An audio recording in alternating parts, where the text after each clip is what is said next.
अगले 1-2 महीने में बोइंग अपने 2 सुपर हॉर्नेट फाइटर जेट लेकर गोवा पहुंचेगा ताकि वह अपने संभावित खरीदार भारतीय नौसेना के समक्ष इसका प्रदर्शन कर सके।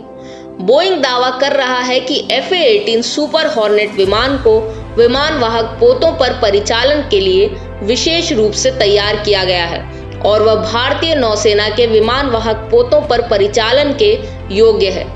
साथ ही वह भारतीय नौसेना की स्टोबार प्रदर्शन आवश्यकताओं के बराबर या उससे अधिक ही प्रदर्शन करने में सक्षम है, यह दावा किया गया है। भारतीय व्यापार विकास के प्रमुख गार्सिया बताते हैं कि 2020 के सफल स्की जंप परीक्षणों और विस्तृत सिमुलेशन अध्ययनों के कारण उन्हें सुपर हॉर्नेट पर इतना विश्वास है। वे P-8I की भारतीय नौसेना के लिए उपयोगिता का उदाहरण देते हुए कहते हैं कि सुपर हॉर्नेट ब्लॉक 3 भी उसी तरह का बड़ा परिवर्तन लाएगा और एयरोस्पेस उद्योग पर सकारात्मक प्रभाव डालेगा। वे दावा करते हैं कि सुपर हॉर्नेट के रूप में भारतीय नौसेना को एक सिद्ध, बहुउपयोगी और विमान वाहक पोत के उपयुक्त फाइटर मिलेगा। साथ ही US नौसेना के व्यापक नेवल एविएशन इकोसिस्टम के निवेशों, उन्नतीकरणों और जानकारियों का लाभ भी भारत को मिलेगा। US नौसेना के पास 800 से अधिक सुपर हॉर्नेट और EA-18 ग्रॉलर्स हैं जो FA-18 का ही इलेक्ट्रॉनिक अटैक संस्करण है।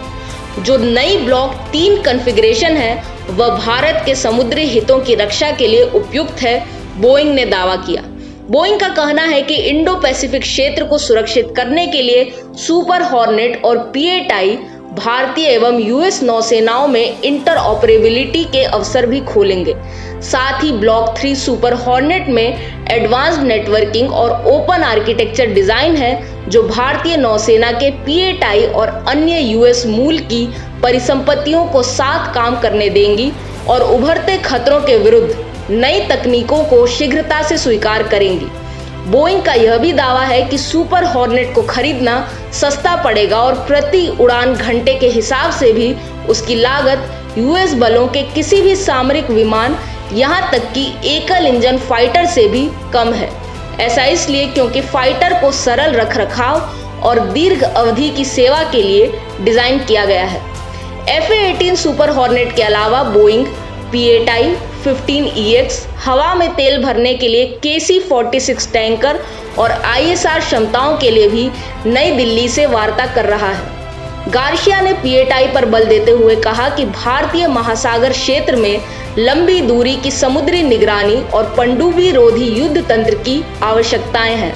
2013 में भारतीय नौसेना से जुड़ने के बाद P-8I ने नौसेना के अभियानों का सहयोग करने में अच्छा प्रदर्शन किया है और अब तक वह 35,000 से अधिक विमान घंटे चल चुका है।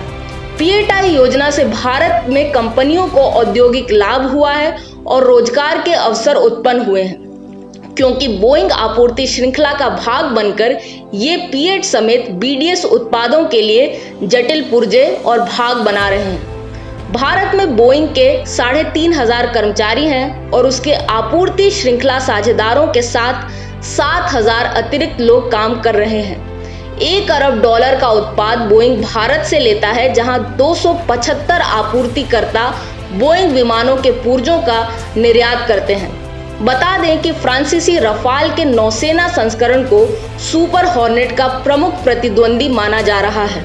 गोवा स्थित INS हंसा परीक्षण सुविधा पर जनवरी में फ्रांसीसी नौसेना ने स्की जंप परीक्षणों के लिए 2 रफाल जेट को तैनात किया था। रूस भी MiG-29K का नया दस्ता भारत को बेचना चाहता है। भारत के पहले विमान वाहक पोत INS विक्रमादित्य पर कुछ समय के लिए MiG-29K को तैनात किया गया था।